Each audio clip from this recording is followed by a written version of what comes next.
이 시간 말씀을 들을 때에 우리의 마음속에 진정한 평강을 체험하는 복된 시간 되기를 축복합니다.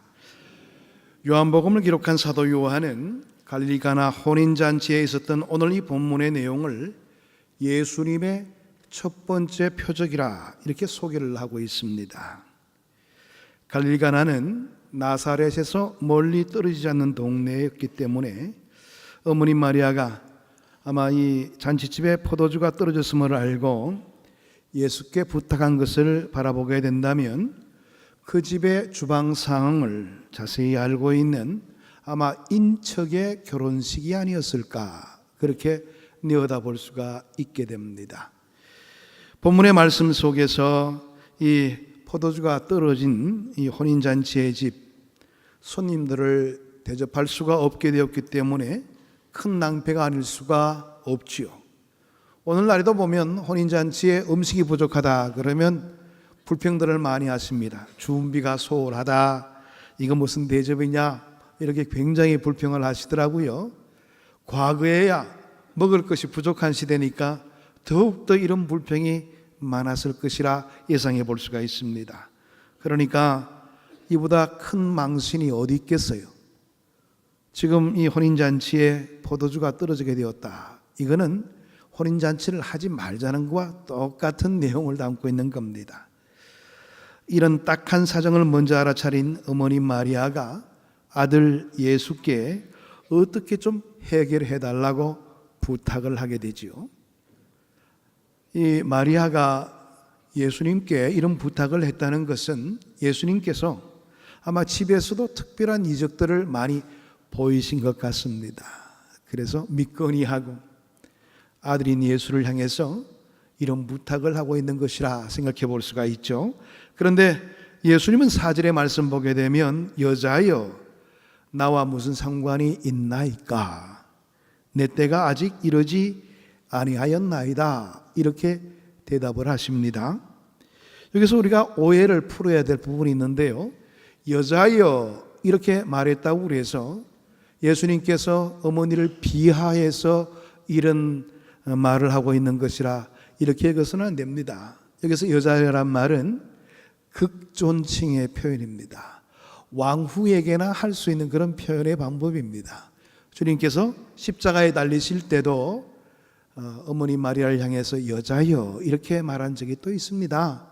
그런 정황들을 먼저 이해를 하시고 이 말씀을 바라보아야 될 겁니다. 나와 무슨 상관이 있습니까? 아직 내 때가 되지 않았습니다.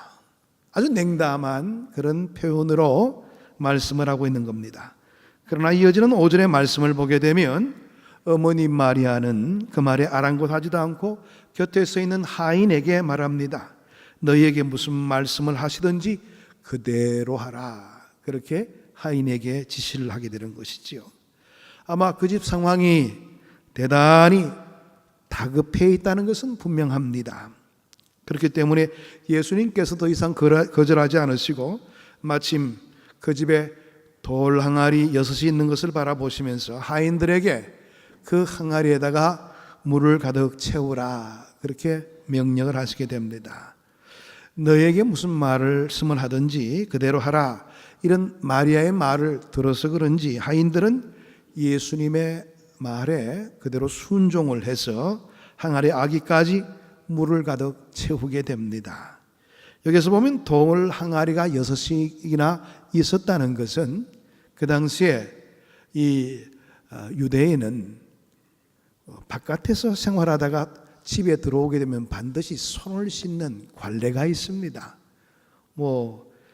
요즘에는 위생상 씻는다 그러지만 그 당시에는 위생상보다도 혹시 부정한 것 만진 적이 없느냐, 그렇다면 깨끗이 씻고 들어오라는 거예요. 부정이 집 안으로 들어오지 못하도록 그런 관례가 있습니다. 손도 씻고 발도 씻는 물을 그 아기에다가 채워놓게 된 겁니다. 그런데 하인들이 물을 다 채우게 되었을 때 예수님은 이제는 떠서 연회장에게 갖다 주라, 그렇게 명하시게 됩니다. 하인들은 이번에도 아무 말 없이 시키는 대로 항아리에 물을 떠다서 필요연을 주관하는 연회장에게 갖다 주게 됩니다. 여러분, 여기에서 우리가 좀 심도 있게 바라볼 내용이 있습니다. 생각해 보세요. 손발을 씻는 물을 왜 연회장에게 갖다 주어야 될까 말이에요. 이걸 조금 우리가 깊이 있게 생각해야 될 겁니다. 하인들이 이 문제에 대해서 의문을 가질 수도 있겠죠. 그런데 오늘 이 내용의 말씀 보게 되면 하인들은 여기에 대해서 다른 말 하지 않고 순순히 주님의 명하시는 대로 응대했습니다. 그대로 이행했습니다. 왜 연회장에게 갖다 줘야 되는가? 그 당시에는요, 잔치를 벌리게 되면 그 잔치를 주관하는 연회장이 있습니다. 그 연회장이 모든 잔치를 다 관리하게 되어 있죠. 음식을 내어놓기 전에 먼저 연회장이 맛을 보고 오케이 사인이 떨어져야지 그 잔치에 음식이 다 배설될 수가 있게 되는 겁니다. 그러니까 권한이 굉장히 크죠. 그래서 오늘 이 하인을 시켜서 주님은 그 물의 항아리에 있는 물을 떠서 연회장에게 먼저 갖다 주도록 그렇게 명령을 내렸습니다. 아까도 말씀드린 것처럼 정말 어떻게 보면 하인이 두들겨 맞을 수도 있는 그런 자리이기도 합니다. 너 왜 이 물 가져왔어? 이거 저 손발 씻는 물 가져온 거 아니냐? 뭐 이렇게 야단칠 수도 있는데 갖다 주었단 말이죠. 그런데 하인이 가져온 포도주의 맛을 보았다고 했습니다. 이 연회장이 먹게 되었을 때는 벌써 포도주가 된 겁니다. 거부 반응이 없이 그대로 마시게 된 것이지요. 그런데 이 연회장이 신랑을 불러서 크게 칭찬했다고 했습니다. 대부분의 사람들은 먼저 좋은 포도주를 내고 취한 다음에 질 낮은 포도주를 내는데, 아니 지금까지 이런 좋은 포도주를 낼 수가 있다니 당신은 참 철저하게 준비 잘한 사람이요. 신랑에게 칭찬을 아끼지 않았던 겁니다. 연회장이 먹은 것은 물이 아니었고 극상품의 포도주였다는 겁니다. 오늘 이 연회장이나 그 당시에 포도주를 먹게 된 사람들은 아무도 몰랐고 그 사실을 알고 있었던 사람은 주님과 하인밖에 없었던 거죠. 오늘 이런 내용의 말씀이 본문의 내용의 말씀입니다. 요한이 물이 변하여 포도주가 된 이적을 예수님의 첫 번째 표적으로 소개한 이유가 무엇일까요? 아까도 이야기한 것처럼 주님께서는 이미 많은 곳에서 사적으로 이적을 행하셨지 않나 생각을 해보는데, 공적으로 행한 이 첫 번째 이적에 대해서 표적이라 그렇게 이야기하고 기록을 남기고 있단 말이에요. 그리고 오늘 이 표적이 우리에게 주고자 하는 교훈은 무엇일까? 이것을 알아보기를 원합니다. 다른 복음서와는 달리 요한복음은 예수님이 공생의 기간 동안에 사람들 앞에서 메시아로서 이적을 행한 일을 단 7차례만 기록으로 남기고 있습니다. 다른 복음서와는 좀 차이가 있죠. 요한복음 20장 30절과 31절의 말씀을 보게 되면 이런 내용의 말씀이 있습니다. 예수께서 제자들 앞에서 이 책에 기록되지 아니한 다른 표적도 많이 행하셨으나 오직 이것을 기록함은 너희로 예수께서 하나님의 아들 그리스도이심을 믿게 하려 하며 또 너희로 믿고 그 이름을 힘입어 생명을 얻게 하려 함이니라. 오늘 이 내용의 말씀에는 요한복음을 기록한 목적이 여기에 있다, 그렇게 일러주는 그런 내용의 말씀으로 우리에게 증거되고 있는 겁니다. 사도 요한은 주님이 행하신 이적들에 대해서 기록을 남기게 된 의미가 다른 곳에 있는 것이 아니라 바로 예수 그리스도가 하나님의 아들이심과 그 예수 그리스도를 믿는 자에게는 생명이 있게 된다는 것을 증거하기 위해서라는 거예요. 우리가 일반적으로 생각한다면 예수님의 이적적인 역사, 대단하지, 그런 역사가 나에게만 일어났으면 좋겠다, 나에게도 그런 역사는 왜 주어지지 않을까 말이에요. 내 병도 고침받게 되고 그런 것만 생각하는데요, 오늘 제가 말씀드렸잖아요. 우리 요한복음에서는 예수님의 이적에 대해서 특별히 표적이라는 말을 쓰고 있다고 그랬죠. 표적이라는 말은 그 특별한 이적적인 내용이 의미가 있다는 겁니다. 단지 이적으로 끝나는 것이 아니라 우리 주님께서 그 이적을 통해서 말씀하시고자 하는 의도가 있다는 뜻이지요. 그 내용이 바로 요한복음 20장 30절 31절의 말씀에서는 바로 예수 그리스도가 하나님의 아들 되심과 그리고 그를 믿는 자에게 생명이 허락된다는 것을 보여주기 위함이다, 그렇게 설명하고 있는 부분입니다. 자, 그렇다면 우리가 이적에 대한 내용들을 오늘날 바라볼 때도 우리의 바라보는 의식이 달라져야 되는 것이지요. 우리가 예수 믿는 데 주력하면서 더 깊이 말씀 가운데 은혜 받아야 될 것을 우선적으로 생각해야 되는 것이지, 이적의 특별한 역사가 내 삶 속에 일어나는 그 일에만 매달려서는 안 된다는 것이죠. 많은 분들이 신비적인 일에는 굉장히 혹할 경우가 있습니다. 그러나 성경의 전반적인 흐름들은 신비적인 일을 부각시키는 게 아니고 예수 그리스도를 향하여 집중되고 있다는 점입니다. 말씀 중심에 의미를 두고 있다는 점들을 일러주고 있습니다. 그러니까 우리가 오늘 이 이적적인 내용을 특별한 역사구나 이렇게 생각하지 마시고, 이 이적이 우리에게 주고 있는 의미가 무엇일까를 알아가는 것은 굉장히 중요한 일입니다. 오늘 이 말씀에 나타난 물이 변하여 포도주가 된 이적도 구원과 연관된 의미로 우리에게 제시되고 있다, 이렇게 이야기해 볼 수가 있습니다. 예수님께서 세상에 오심은 세상을 구원하기 위해서 오신 것이지요. 구원이라는 것은 죄인으로 영원한 지옥불에 떨어질 사람들을 건져내어 천국 백성으로 삼는 일을 구원이라 그렇게 이야기합니다. 다시 말하여 사람을 바꾸고 환경을 바꾸고 신분을 바꾸고 또 우리의 삶의 모든 정서까지도 바꾸어서 하나님 사람답게, 하나님의 백성답게 살아가도록 우리에게 요구하는 중요한 흐름이 있다는 것이지요. 예수께서 그 일을 위해서 우리에게 오셨고, 우리를, 죄인의 자리에 있는 우리를 하나님의 자녀로 신분이 바뀌어 줄 수 있도록 인도해 주셨다는 겁니다. 물이 변하여 포도주가 되듯이 죄인이 변하여 하나님의 자녀가 되었다는 사실, 이 사실을 우리에게 말씀하고 있는 내용이 오늘 이 특별히 물이 변하여 포도주가 된 사건, 이 사건 속에서 우리에게 말하고자 하는 그런 의미가 담겨져 있다는 거예요. 여러분, 이 물이 어떤 물이라고요? 손이나 씻고 발이나 씻는 허드렛 물입니다. 생수도 아닙니다.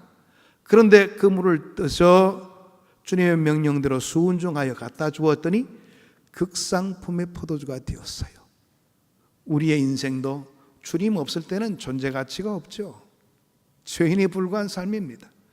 영원한 영벌에 떨어져야 될 그런 존재들입니다. 그런데 우리를 들어서 주님의 일꾼으로 세워주시면 이 일에 주님의 큰 변화의 역사가 가능케 만든 그런 일이었다는 것을 생각해 볼 수가 있게 되는 것이지요. 여러분, 물은 물이지요. 또 포도주는 포도주인 것처럼 죄인은 죄인이고 의인은 의인입니다. 세월이 흐른다고 해서 물이 저절로 포도주가 되는 법도 없고요, 또 죄인이 저절로 의인이 되는 법도 없습니다. 그러나 주님은 죄인이 변해서 의인되게 만들어주셨습니다. 이것이 예수님께서 행하신 가장 놀라운 표적이 될 수가 있다는 사실입니다. 물이 포도주로 변하게 하신 일은 가나 혼인잔치 한 번으로 끝났습니다만은 죽을 죄인이 의인으로 변하게 되는 그러한 귀한 역사는 오늘날에도 우리의 삶을 통해서 여전히 가능케 된다는 사실에 유념하시기를 바랍니다. 바로 이 이적이 이적 중의 이적인 것입니다. 그래서 주님께서 이 땅에 공식적인 특별한 이적을 행하실 때도 변화에 대해서 관점을 두고 있다는 사실입니다. 너희들은 나를 통해서 변화된 존재들이다, 이거예요. 하찮을 것 없는 그런 인생이 주님 만나고 나서 변화되는 그런 귀한 은총이 주님으로 통해서 이루어질 수 있다는 것을 보여주는 가장 중요한 이적의 내용들이 오늘 이 물이 변하여 포도주가 된 사건 속에서 담겨진 의미라 생각해 볼 수가 있는 것입니다. 나 같은 죄인이 변하여 하나님의 의로운 자녀가 된 것은 세상의 어떤 기적보다도 소중한 기적입니다. 여러분, 이런 변화 우리는 대체로 보게 되면 남들에게 먼저 일어날 것을 요구합니다. 아이고, 이 양반 저렇게 강고하고 고집 세고 저런 양반이 변화해야 되는데, 우리는 주로 내가 항상 마음속에 그 침돌로 두고 있는 사람들을 향해서 변화되기를 요청할 때가 많죠. 아이고, 지질이 못생긴 남편, 아이고 저 그냥 여시 같은 아내, 뭐 이런 식으로 해서 자기가 마음속에 두고 있는 대상이 변하기를 요구할 때가 굉장히 많습니다. 여러분, 다른 사람의 형편을 걱정하기 이전에 먼저 내 자신이 변해야 된다는 사실을 잊지 마시길 바랍니다. 나는 절대로 변화를 추구하지 않으면서 상대방이 변화되기를 기다리는 그런 우를 범해서는 안 될 것입니다. 내 고집, 내 신앙 스타일, 내 경험과 내 주장을 포기하지 않으면서 이웃이 변하기를 요구하는 것은 모순이지요. 여러분, 내가 변해야 세상이 변합니다. 내 자신이 변하게 될 때에 내가 바라보는 모든 시각 자체도 변할 수가 있다는 사실입니다. 성령께서 내 안에 계시고 내가 성령의 은혜로 녹아지게 되면 그때 비로소 하나님께서 원하시는 모양으로 나를 마음껏 빚어가실 것입니다. 내 자아가 남아있는 한, 내 고집스러운 부분들이 남아있는 한 여전히 나는 변화되지 않을 겁니다. 그러나 주의 말씀대로 순종하게 되고 주의 말씀대로 모든 것 온전히 붙들고 나가기를 원하는 그런 모습이 되어질 때 먼저 내 고집이 녹아나게 될 겁니다. 내 딱딱한 자아가 무너지게 될 것입니다. 그런 물렁물렁해진 우리의 모습으로 하나님께서는 아름다운 주님의 일꾼으로 빚어 나가실 것입니다. 전에는 남을 비난한 일을 즐겨했고 이웃을 무시하면서 함부로 판단했던 교만한 마음이 변해서 이제는 상대방을 불쌍히 여기고 그를 위해서 기도하고 사랑으로 품어주고 애쓰는 그런 그리스도의 마음이 되는 놀라운 은혜, 이것은 주님의 손길로 통해서 이루어지지 않고서는 될 수 없는 부분입니다. 이것은 성령께서 주시는 변화된 마음에서부터 비롯될 수가 있는 것이지요. 예수님께서 하인들에게 물을 채우라, 그리고 떠서 갖다 주라, 그렇게 말씀하셨을 때에 묵묵히 순종한 그 하인들의 손길에서 기적이 일어나게 되었지요.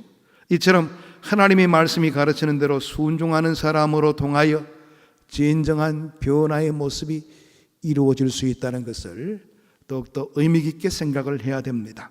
말씀의 순종이 있는 곳에는 하나님께서, 우리 주님께서 변화의 주체가 되어주셔서 우리는 그 안에서 날마다 새로워지는 기적을 체험하는 사람이 될 겁니다. 전에 내가 주인이 되었던 시절에는 입만 열면 자식 자랑했고요, 물질 자랑했고요, 그리고 지식 자랑하며 또 가문 자랑하며 옷 자랑하고 몸매 자랑하는 그런 삶의 모습들을 보였다면, 이제는 예수 그리스도를 주인으로 모셨더니 오직 예수 그리스도만 자랑하게 되는 그런 삶의 모습으로 바뀔 수가 있다는 것, 이건 바로 주님을 통해서 얻어지는 가장 큰 변화의 모습이 아닌가 말이죠. 기독교는 변화를 목표로 하고 변화를 추구하는 종교입니다.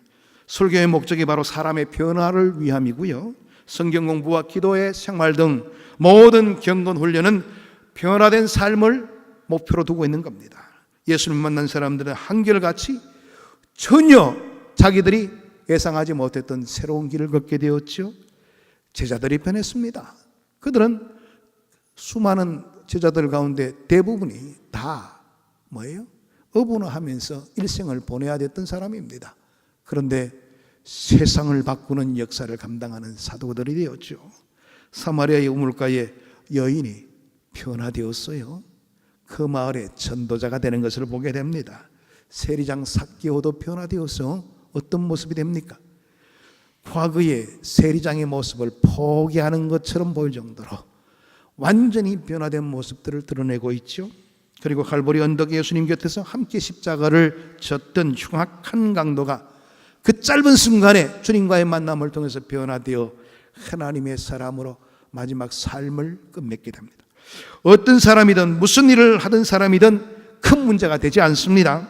예수님을 그 삶에 모셔드리고 주인으로 영접하게 되면 그의 인격이 달라지게 되고 거칠었던 입술이 사랑의 입술이 될 수밖에 없는 것이고 부정적인 언어가 감사와 소망의 말로 바뀌어지는 그런 사람이 될 수가 있게 되는 겁니다. 도무지 사랑할 수 없던 사람을 사랑할 수 있게 되고요, 미움과 폭력이 변하여 평화와 화목을 이루는 사람으로 달라지게 되는 겁니다. 이런 것들은 수양의 결과에 의해서 이루어지는 것이 아니지요. 그냥 수양의 결과는 일시적인 현상으로 끝나버리고 말 겁니다. 전적으로 새로운 인간으로 태어나게 하시는 성령의 역사는 그 삶을 완전히 바뀌게 되는 것입니다. 소망 없는 죄인을 의인 되게 하시며 이 세상에 속한 자를 하나님 나라의 백성이 될 수 있도록 하는 것이 바로 성령의 능력이지요. 그런 변화의 과정을 우리의 삶 가운데 가능토록 하는 귀한 역사가 이미 주어졌습니다. 그런데 왜 내 삶은 변하지 않을까요? 순종하니잖아요. 순종이 없어서 그런 거예요. 여러분, 오늘 이 하인들이 주의 명령대로 순종하지 않고 그물을 뜯어주지 않았다면 이게 뭡니까? 우리를 조롱하는 것도 아니고 난 안 할래요. 만약 이렇게 했다면 이런 특별한 역사는 일어나지 않았을 겁니다. 우리의 삶에도 순종이 없는 삶에는 변화가 보장되지 않습니다. 그러나 순종하게 되면, 주의 약속된 말씀을 붙들게 되면 그 약속된 말씀대로 이루어지는 기쁨이 있게 될 겁니다. 성경을요, 큰 두 개의 단어로 압축해서 이야기해 본다면 약속과 성취입니다. 주님께서 약속해 주신 대로 이루어진 내용, 또 주님께서 약속하신 대로 이루어질 내용으로 압축해서 생각해 볼 수가 있습니다. 그 약속은 반드시 이루어지는 겁니다. 그러므로 우리가 주의 말씀대로 순종하는 그 자체는 내가 그 약속을 신뢰한다는 뜻이고, 그 약속이 이루어질 것을 확실히 믿는 믿음 가운데서 나타나는 우리의 모습이 될 수가 있다는 겁니다. 여러분, 예수께서 보이시는 변화는 불확실하지 않습니다. 이게 정말 변화일까? 이렇게 불분명하게 나타난 것 아닙니다. 분명하게 나타나게 되는 겁니다. 그러니까 여러분들 그냥 긴가민가 하는 식으로 신앙생활 하지 마세요. 똑 부러지게 신앙생활 하시길 바랍니다. 주의 말씀대로 순종하는, 주의 약속의 말씀대로 붙들고 살아가는 그런 우리의 모습들이 있어야지 하나마나 이런 식의 신앙의 모습들을 가지고서는 변화가 이루어지지 않을 것입니다. 예수를 믿고 변했다고 자랑하는 사람들 가운데서는 자신이 변한 것처럼 의도적으로 행동하는 가짜 포도주로 있는 것을 보게 됩니다. 변한 것도 없으면서 자기 혼자 변한 것으로 오해하고 착각하는 사람들이 있는 것이지요. 사실 교회는 이런 사람들 때문에 어려운 경우가 굉장히 많습니다. 진정으로 변화되려고 하지 않고 보이는 것에만 변화의 모습을 보이려는 거짓 변화의 모습이 있다는 겁니다. 그러나 그 모습은 곧 드러나게 될 수밖에 없죠. 오늘 이 내용의 말씀 속에서도 물이 포도주로 변한 그 내용을 알고 있는 사람이 있다고 그랬어요. 누가 알고 있다고요? 하인이 알고 있습니다. 왜? 변화에 되는 과정을 직접 체험했기 때문에 그렇습니다. 거짓 변화된 사람은 진정으로 변화된 사람들의 눈에 띌 수밖에 없어요. 그렇게 하지 마세요. 우리의 삶이 진정으로 변화될 수 있도록 주님과의 만남을 통해서 내 삶의 모든 문제를 해결해 나가는 그런 진정한 변화의 과정을 경험할 수 있도록 최선을 다하여 말씀 붙들고 순종하는 삶이 우리의 삶 가운데 있어야 될 겁니다. 그리고 전과 다르게 변하기는 변했는데요, 지속적인 변화를 가져오지 못하고 처음 뜨거웠던 순간에 멈춰버린 사람들도 없지 않아 있습니다. 요한계시록에 나오는 7교회 중에서 에베소 교회는 예수님께로부터 네가 처음 사랑을 버렸다, 이런 지탄을 받게 됩니다. 처음에는 뜨거운 사랑을 가졌다가 어느새 옛 습관으로 돌아가 버린 분들이 계셔요. 그런 분들은 대체로 이런 이야기를 합니다. 나는 과거에 이런 신앙생활을 했는데, 나는 과거에 저런 생활을 했습니다. 자기 할 일들은 많이 있어요. 그런 이야기를 많이 하는 사람 치고 오늘날 현재에서 신앙생활 잘하는 사람들이 별로 없더라는 거예요. 이것은 온전한 변화가 아니지요. 반대로 두아디라 교회를 보게 되면 요한계시록 2장 19절의 말씀에서 내가 내 사업과 사랑과 믿음과 성김과 인내를 아노니 내 나중 행위가 처음 것보다 많도다. 칭찬의 음성이 나타나는 것을 보게 됩니다. 주님으로부터 칭찬을 받게 되었지요. 그렇죠.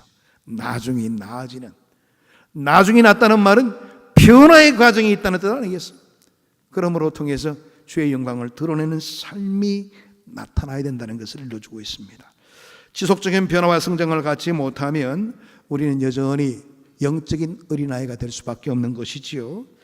어린아이들에게는 언제나 특별한 모습들이 있습니다. 자기중심적이고 자기 체험과 자기 느낌만을 소중하게 생각하는 그런 버릇들이 있지요. 그래서 다른 사람들의 조언은 받아들이지 않습니다. 자기 주장만 해댑니다. 교회 가운데 이런 분들도 없지 않아 많죠.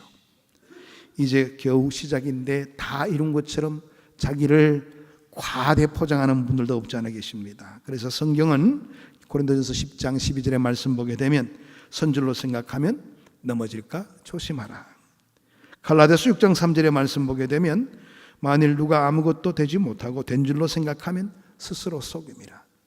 그러니까 여러분, 주의 말씀 가운데 완전한 변화를 이루기 위해서 최선을 다람질하는 그런 우리의 순종의 모습이 있어야 된다는 것을 생각해 볼 수가 있습니다. 예수님께서 물로 만드신 포도주는 속임수가 아니었지요. 맛과 색과 또 질이 완전히 다른 새로운 창조의 모습으로 나타나게 되었습니다. 말 그대로 이전 것은 지나갔으니 보라 새 것이 되었도다.